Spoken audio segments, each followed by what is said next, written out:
ao contrário dos convidados anteriores, dos oradores anteriores, eu não conheço bem, eu não conhecia bem, continuo a não conhecer bem Castanheira de Pera. E, portanto, foi uma descoberta.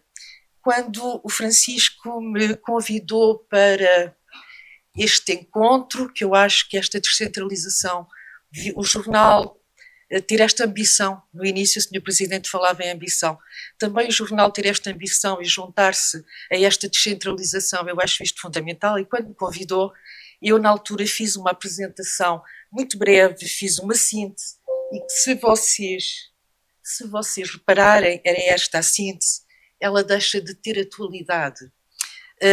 Há aqui dois aspectos fundamentais, um que tem a ver com o passado, e de facto Castanheira de Pera é um território industrial antes da industrialização, até aí tudo bem, estamos bem, e quando eu passo para o presente, para tentar analisar o presente, o que eu ali me propunha fazer era um exercício que depois se revelou desfocado, porque na verdade muito daquilo que eu poderia dizer já estava a ser feito. Ainda assim, eu mantive esta pequena apresentação porque ela é fundamental para nós percebermos que neste território de baixa densidade, como assim é designado, como assim muitos são designados, este em particular é um território de baixa densidade, mas de alta intensidade. E é sobre essa alta intensidade que eu gostaria de falar. Portanto, de facto, a vila, desde a apresentação é do gelo à lã, pegando nisto mesmo, pegando num passado. O que já foi dito anteriormente vai facilitar também muito aquilo que eu vou dizer e permitir-me às vezes avançar, porque já foi referido. Há uma identidade que assenta não só no engenho ligado à neve, ao gelo, e isto já nos leva também para o bem-estar, para a qualidade de vida, a possibilidade de transporte, de armazenamento, de transporte do gelo, para assim haver uma outra qualidade de vida que sem esse gelo não haveria, mas depois, através da lã, dos lanifícios, da indústria dos lanifícios, portanto, há todo um passado de criatividade que está ligado a este território. Eu sou gestora cultural porque é mais fácil dizer que sou gestora cultural. Na verdade, o que eu faço é gestão cultural integrada do território. Gestão integrada do território, mas com base na cultura. E aqui, há pouco dizia, já não sei onde está aqui, dizia o Paulo que só 25% da cultura é que pode vir para os territórios de baixa densidade, mas se nós pensarmos a cultura como um todo, aí nós podemos integrar, não nesta constelação, mas neste rizoma que é o próprio território. Então, dizia eu, quando nós olhamos para esta industrialização, antes da industrialização, nós temos 5 marcos fundamentais. Este era o tal passado que se confirmou, aqui não houve alterações. No século XVII, a indústria do gelo, e que tem como recurso natural a neve e o frio da serra. Mas o recurso natural por si não nos levaria a lado nenhum se não houvesse o engenho humano. E o engenho humano da construção dos poços, do armazenamento e da transformação e do transporte. 1860, a primeira fábrica de lanifícios. O recurso natural é a abundância de água e o declive acentuado da Ribeira de Pera. Mas, mais uma vez, é necessário o engenho humano. E o engenho humano foi esta transformação, esta capacidade de olhar para o território, para aquilo que ele tem e que pode ser transformador. Ora, a força da água pode movimentar teares mecânicos, pode movimentar outros equipamentos de produção. E assim temos então a instalação da primeira fábrica junto ao rio. Século XX, expansão da indústria têxtil. Recurso natural, mais uma vez, os rios, ribeiras que mantinham o fluxo constante da água. O engenho humano, a construção das levadas, os açudes, canalizando a água, controlando a sua força e garantindo a energia hidráulica. Década de 30, estamos no auge da produção têxtil. Recurso natural, também aqui, não foi referido antes, o clima e a geografia, a orografia, que favoreciam e permitiam a criação de ovinos e a produção de lã. Mas, mais uma vez, precisamos de engenho humano. A lã era lavada, era tratada com processos naturais, utilizando a água da ribeira para tingimentos e para a preparação dos tecidos.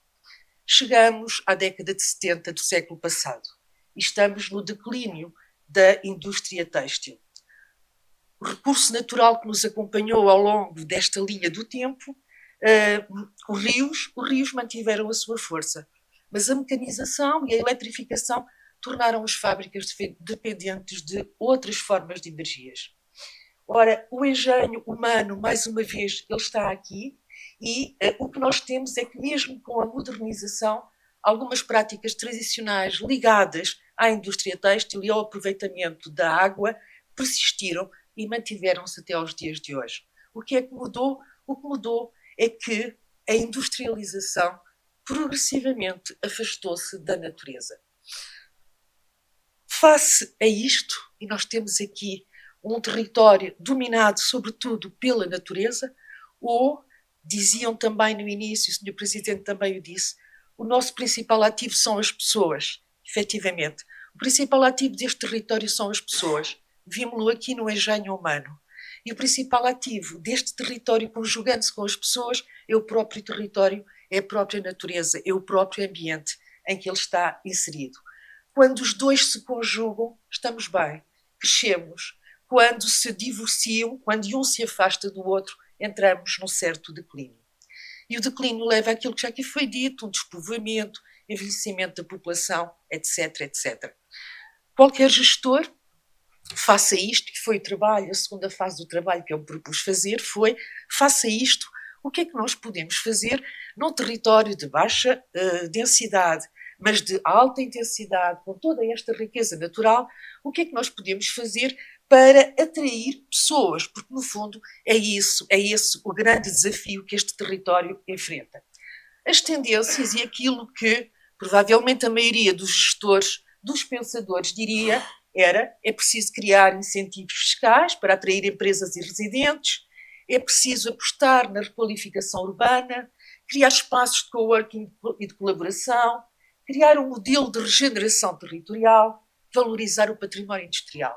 Ora, temos aqui aquilo que seria o nosso mapa para aplicar a este território. Só que não se aplica, e não se aplica por dois motivos. Primeiro, porque cada território é único. Nós podemos ter uma lista de coisas a fazer, mas precisamos de as confirmar através também de uma palavra que eu vi em quase todas, em quase tudo o que li sobre Castanheira de Pera. É um verbo e é um sentimento. Precisamos de conhecer através do sentir. E é o sentir que nos levará para a ampliação daquilo que é verdadeiramente o território. Portanto, se isto seria aquilo que era expectável e que seria a referência, a surpresa é que Castanheira de Pera já estava a fazer tudo isso. Nos incentivos fiscais, como já foi explicado anteriormente, já estavam a ser feitos. Relativamente a apostar na reabilitação urbana, ora, temos já 37 áreas de reabilitação urbana. E porquê é que isto é importante? De que forma é que a reabilitação urbana é importante nesta gestão cultural integrada do território, que é a gestão do próprio território? É que na definição da reabilitação urbana, nós não estamos apenas a pensar no edificado, não estamos apenas a pensar em reabilitar casas, edifícios, não é isso que está em causa. O que está em causa aqui é a recuperação, a refuncionalização, mas um outro aspecto que ganhou força nos últimos 6, 7 anos, quando em 2019, na Convenção de Davos, se falou no conceito que ficou de Baukultur e que depois, mas isto já vinha de trás, mas que logo a seguir temos a New European Bauhaus, não é mais do que isso, é pegar na Baukultur. E o que é a Baukultur? É quando nós pegamos na construção, na regeneração do edificado, mas pensamos-lo como um todo, pensamos-lo holisticamente. Não é apenas a estrutura física que está em causa, mas são as histórias que lhe estão na base, são as várias camadas, são a sua relação com o território. Há pouco a professora dizia que vivemos num tempo em que temos que olhar para o todo. E deu o exemplo que nós, corpo humano, Se quisermos pensar em nós como um todo, apenas 10% do corpo humano é feito de humanidade, se assim quisermos. Tudo o resto são outras espécies. De facto, as grandes tendências hoje nos levam para o antropoceno. Nós estamos numa outra coisa. Estamos num conjunto de comunidades multiespécies. E a regeneração, as áreas de reabilitação urbana, com a regeneração, com a arquitetura regenerativa, com a tal baucultura de alta qualidade, leva-nos para isso. Leva-nos para a atenção de tudo. Este todo que nós aqui temos são as pessoas, é a terra, são os animais, há um todo, é multiespécie, a nossa comunidade é multiespécie. Portanto, o território de Castanheira de Pera não só já estava a pensar a reabilitação urbana, como tinha definido 37 áreas de reabilitação urbana. Por outro lado, já tinha criado espaços para nómadas digitais, para o teletrabalho.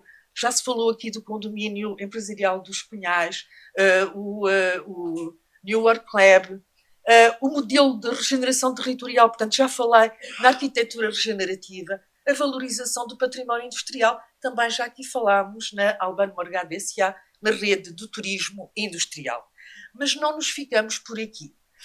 Também diria, qualquer gestor, que devemos apostar na educação, que devemos criar uma oferta cultural rica e que devemos fazer das fraquezas forças.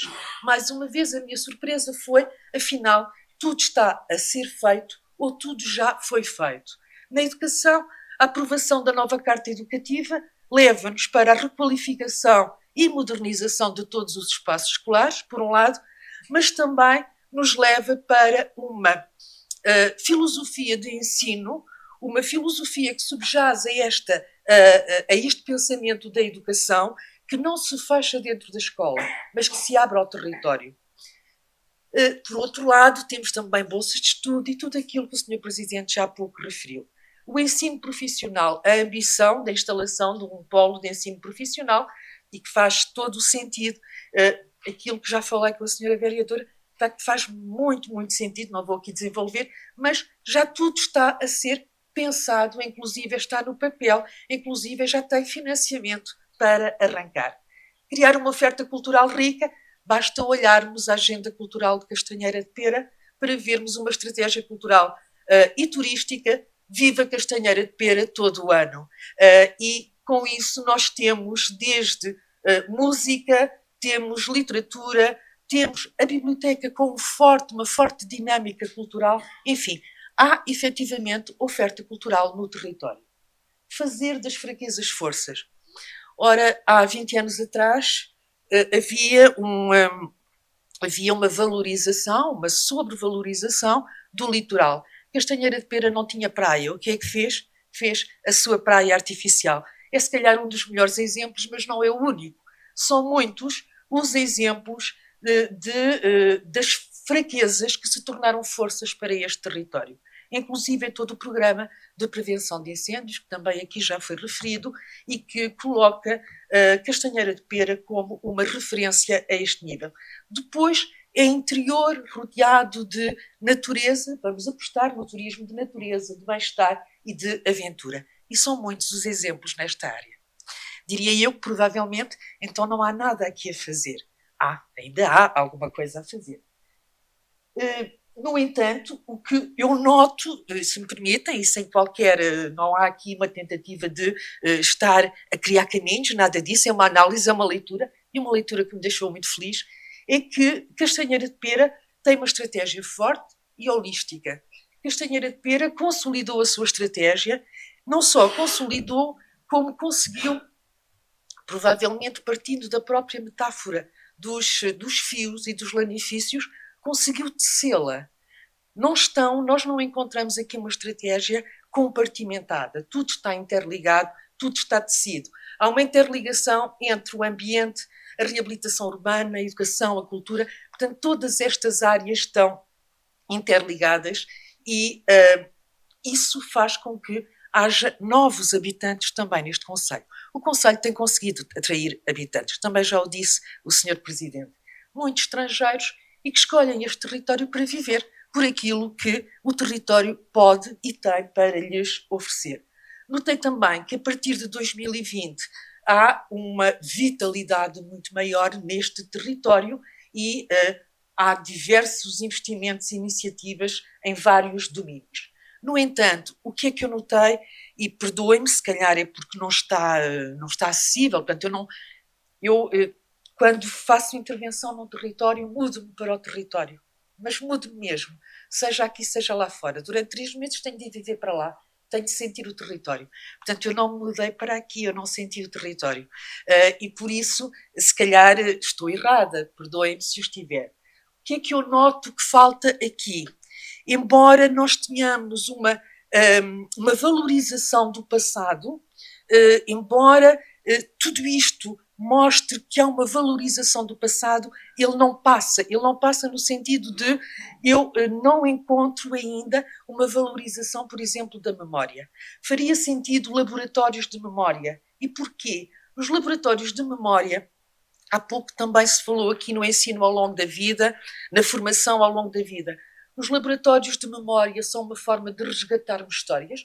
Hoje todos dizemos que o presente não é mais do que uma camada em todas estas camadas de passado. Portanto, o presente vive destas camadas do passado.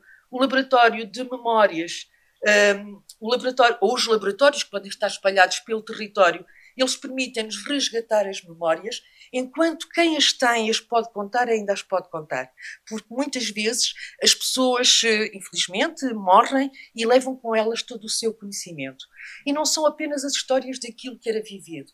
São as histórias, por exemplo, ao nível de mesinhas naturais. Um conjunto de saber, um conjunto de experiências que são fundamentais para nós hoje também reinventarmos o presente. Por outro lado, estes espaços conectam as gerações, os mais jovens com os mais velhos. Também não notei, mas aí já percebi que estou errada, que ao nível do património cultural e material senti que havia muito ainda para fazer. No fundo, trabalhar o rico património cultural e material que vocês têm, integrá-lo no Inventário Nacional do Património Cultural e Material, é efetivamente valorizar a comunidade. A comunidade envolve-se, sente-se muito envolvida, muito valorizada, e a partir daí construir futuro. Porque estamos efetivamente com este tipo de trabalho a construir futuro. E com isso construir também novas narrativas. Ora, e a nossa primeira narrativa começou com o gelo. Se Castanheira de Pera já foi pioneira no gelo e no têxtil, por que não ser agora referência na inovação sustentável, sendo uma comunidade verdadeiramente híbrida e interconectada? Esta foi a pergunta que me levou a pensar, então faça isto, como é que nós podemos fazê-lo? Há cerca de 10 anos, chegou a Portugal uma moda que se iniciou na Holanda nos anos 70 do século passado e hoje em dia está reproduzida em quase todas IPSS, se não está em quase todas querem ter uma sala destas, escolas, hospitais. Estamos a falar do modelo Snozland. Não sei se é assim que se pronuncia, sempre tive dificuldade em pronunciá-lo. Ora, quando isto chegou, quando começámos a falar do modelo Snozland em Portugal, achei muito interessante, mas fez-me sempre confusão. Acho que este modelo pode ser ótimo para a Holanda e faz-me confusão como é que ele está a ser reproduzido em tantas escolas, em tantas IPSS e em tantos hospitais. Sobretudo porque o que este modelo faz, o que este programa Snozland faz, como vocês podem ver ali, é uma sala, portanto, é construído num espaço fechado e ele ativa os sentidos. O que se procura fazer é ativar os sentidos. São espaços multissensoriais para ativar os sentidos através da luz, através de sons, normalmente são sons de natureza, através do tato, enfim, é um amplificador de sensações. E, de facto, há situações em que é necessário que assim seja numa sala fechada. E porquê é que eu digo que sempre me fez confusão? Porque eu vou, se calhar, convidar-vos a fazerem esse raciocínio comigo. Olhando para esta sala, e às vezes até a cor incomoda, tudo isto é tão envolvente que pode incomodar, eu vou convidar-vos a olharem para umas imagens que vos trago e não olharem apenas para elas, mas tentarem senti-las, tentarem perceber que aquela imagem tem cor, tem luz, tem movimento, tem tato, enfim, todos os sentidos estão lá. Vou pedir que façam esse exercício comigo, por favor. São paisagens vossas. São vossas. Não olhem apenas, tentem ouvir o som da água. Isto quase que parece um programa de... Mas não é nada disso. De autoajuda, mas não é nada disso. Não é nada disso. Vocês conhecem muito bem, reconhecem o território e identificam logo os sons, portanto, imediatamente vocês se envolvem nisto que não é uma fotografia, mas que é a realidade que vocês conhecem. Já vimos esta imagem hoje. Aliás, algumas já as vimos hoje. Também aqui, não precisamos de ir apenas para a natureza. Também as fábricas, aquelas que estão em ruínas, aquelas que já não estão como estiveram, mas também as do presente. Também aqui nós temos toda a capacidade de ampliar sensações, de serem espaços multissensoriais. E ainda, além de serem espaços multissensoriais, são espaços que contam histórias. Há pouco falava nos laboratórios de histórias, eles podem estar ligados perfeitamente a isto. Ora, faço aquela pergunta que eu colocava antes, o que me surgiu foi o que é que Castanheira de Pera pode fazer para se tornar uma referência, já é, na sustentabilidade, mas ir um pouco mais longe. Uma coisa que eu ainda não vi em lado nenhum. Se calhar existe, hoje em dia alguém dizia nada está por inventar, tudo está inventado, já pode existir. Conheço vários sítios no mundo e fiz pesquisa e isto não conheço. Conheço jardins sensoriais, ou seja, estruturas que se fazem, que se montam ao ar livre para transformar aquilo que seria uma sala Snowsland num jardim sensorial ao ar livre. Ora, nós não precisamos disso. Nós temos aqui todo um território que pode ser aquilo que eu chamei Snowsland Landscape. E este seria um evento âncora para esta região. O que é que nós teríamos com isto? A transformação do concelho num ambiente sensorial e imersivo. O que é que precisamos para que isso aconteça? Já lá está. A base, o mais importante e que distingue Castanheira de Pera, que distingue esta região, que vos torna únicos, já existe. Precisamos de ampliar isso tudo com arte, com tecnologia. No fundo, o que nós precisamos é fazer uma call internacional para artistas, para investigadores, promover residências artísticas no território, 2, 3 meses, para, in loco, criarem instalações in situ, feitas para aquele lugar. Essas instalações serem trabalhadas com a comunidade, é muito importante nunca esquecermos quem cá está. Trabalhamos porque queremos trazer pessoas para o território, mas antes das que hão de vir, há muita gente que já cá está e nunca podemos esquecer quem cá está. Portanto, trabalhar para esses também. E os que vêm trabalham com quem cá está. Trabalham com quem cá está em instalações sensoriais, ao ar livre, que seriam, por exemplo, poderia ser uma bienal ou poderia ser anualmente, durante um mês, durante 2. As instalações são colocadas na natureza. Num primeiro ano ainda temos apenas um pequeno território com instalações, mas num segundo ano temos as do ano anterior e novas, e novas, e novas, e quando dermos por nós, temos todo um território amplificado na sua base multissensorial. Ora, isto cria um impacto muito forte na visibilidade internacional, atrai novos públicos, sem dúvida. Aliás, muito destes fluxos de estrangeiros para este território são nómadas, são pessoas que vêm para aqui não porque há uma fábrica que estão a precisar de mão de obra, mas, portanto, isto também atrai esse tipo de trabalhadores. Portanto, precisamos desta visão artística para o território, conecta as iniciativas isoladas, e vocês têm muitas, desde as 12 caminhadas, enfim, já está quase tudo feito. Falta criar uma narrativa comum e amplificar e ampliar essa narrativa. Integra a comunidade e os novos residentes, porque também todos aqueles que vieram para cá viver, há pouco não falei nisso, eles também têm muitas histórias para contar, e mais do que histórias para contar, por exemplo, a propósito dos lanifícios. Provavelmente alguns têm outra técnica de trabalhar a lã, porque não juntar com a técnica de cá e resultar daqui um produto único, porque junta culturas, porque junta modos de fazer e modos de saber. Ora, isto posiciona Castanheira de Pera como uma referência em turismo regenerativo, porque é disso que eu acho que hoje em dia, quando falamos em turismo, temos de pensar no turismo regenerativo e em experiências imersivas. Muito obrigada.